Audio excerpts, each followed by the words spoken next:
Are you ready? Ready. Let's do it.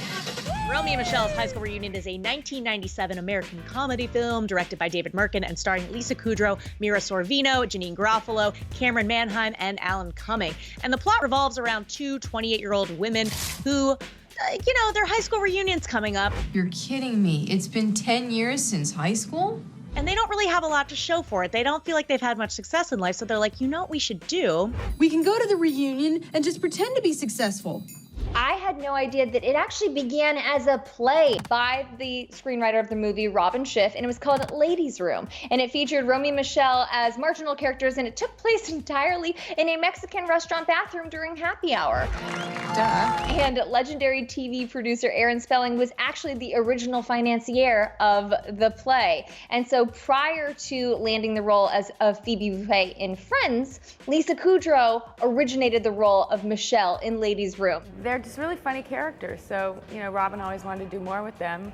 And I guess with the success of Friends, the studio let me play Michele. Kudrow got the part in the play because she and Schiff were both members of the Groundlings, that LA-based improv group. And then she continued to play Michele on stage until the movie was released in 1997. So she knew Michele Weinberger better than anybody else. I know. So Robin Schiff overheard a conversation between two women in a bathroom at a LA club and said the conversation was basically just like written with cliches and blah, blah, blah. So she wrote this about them, and they probably have absolutely no idea that Romy and Michele's High School Reunion is based on them.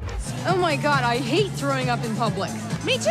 But funny enough, Lisa and Mira, they are the opposite of Romy and Michele. Lisa has a degree in biology from Vassar College, and Mira has a degree in Asian studies from Harvard. So during the production of Romy and Michele, being the opposite, they nicknamed each other Smart and Smarter.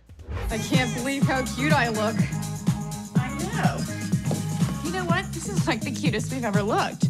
Well, it's just crazy to think of who was almost cast in this movie, because as for the character of Romy, Mira Sorvino wasn't the first performer to take interest in the role. Toni Collette almost played Romy, but there was rumors that she wasn't sure if she could kind of get into that Valley Girl mindset. Mira, who had just won an Oscar for Woody Allen's Mighty Aphrodite, decided to take a crack at the role, and thank goodness she did, because the two of them are just unstoppable together. So Heather, played by Janine Garofalo, she was chosen for the role of the chain-smoking Heather because she previously worked with director David Merkin on The Larry Sanders Show, and he thought her trademark dry wit would be perfect for the role. Tremendous.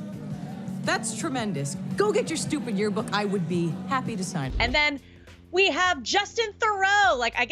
I would say pre-fame Justin Thoreau played the mysterious cowboy Clarence, and it was only his second movie role ever, but funny enough, he went on to marry Jennifer Aniston eventually, who was Lisa Kudrow's friend in Friends. It's all connected. It's all connected. Let's talk scene stealers, because there are so many behind the scenes fun facts and Ash and I are dying to share with you guys. First off, let's talk about the back brace scene. Christy Masterson's plays a trick on Michele, who has scoliosis. She wears a back brace and she puts magnets on her back. But here's a really interesting twist. In real life, the actress who played Christy, Julia Campbell, wore a back brace when she was growing up. She was diagnosed with scoliosis at age 11, and at 15 she had to have corrective surgery, and it's just crazy that she had this full circle moment where then she became a bully who was playing a prank on someone who had scoliosis. But also, if you take a look at the dream sequence reunion scenes, you can see giant bananas and carrots and balloons, because those were the magnets that Christy put on Michelle's back. Quentin Tarantino kind of has a thing in this film. So Mira Sorvino's boyfriend at the time was director Quentin Tarantino. And throughout the movie, you can see little Quentin Tarantino nods. In the scene where Romy and Michele are picking out their living room, you can see a takeout bag from Big Kahuna Burger. Big Kahuna Burger. And then you can see an ad for Red Apple cigarettes on the building next to their apartment. So Romy and Michele's production designer worked with Tarantino on making fake brands for his movies and was quoted in Entertainment Weekly as saying, probably talking about Quentin's films, but he was saying, it's Quentin's way of saying all these different characters share the same universe. So this means that Romy and Michele exist in Quentin Tarantino's universe. Wow. Did you know that Will Ferrell was supposed to be in this movie and he filmed his role, but he was cut? What? Will Ferrell plays a waiter who's at the reunion, and Romy goes and has a scene with him, and she's got that flip phone that she's so excited to show off, and she says to him, like, okay, I want you to call me so that I can take a call, like a business call on the flip phone.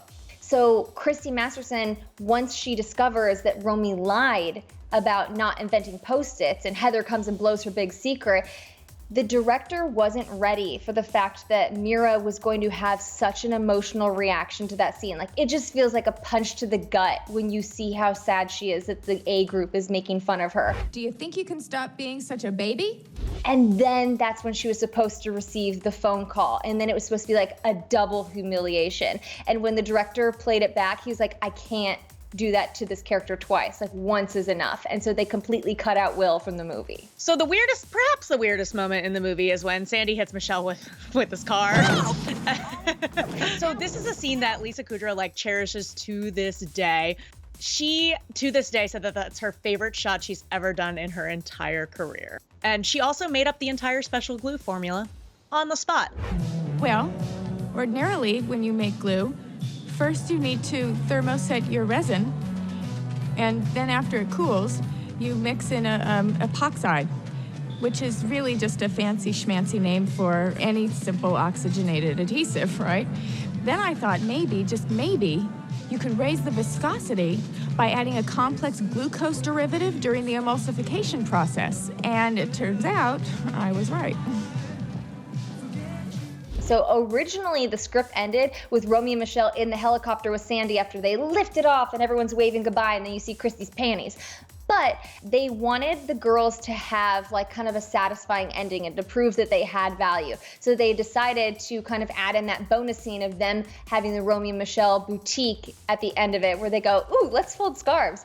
Well, that's going to do it for this week's episode of Stream Queens, but let Ash and I know if you will be checking out Mighty Ducks Game Changers on Disney+. And let me know what obscure piece of Star Wars content you'll be streaming this weekend, because I am happy to join you. Use that hashtag Stream Queens, and we'll see you guys next week.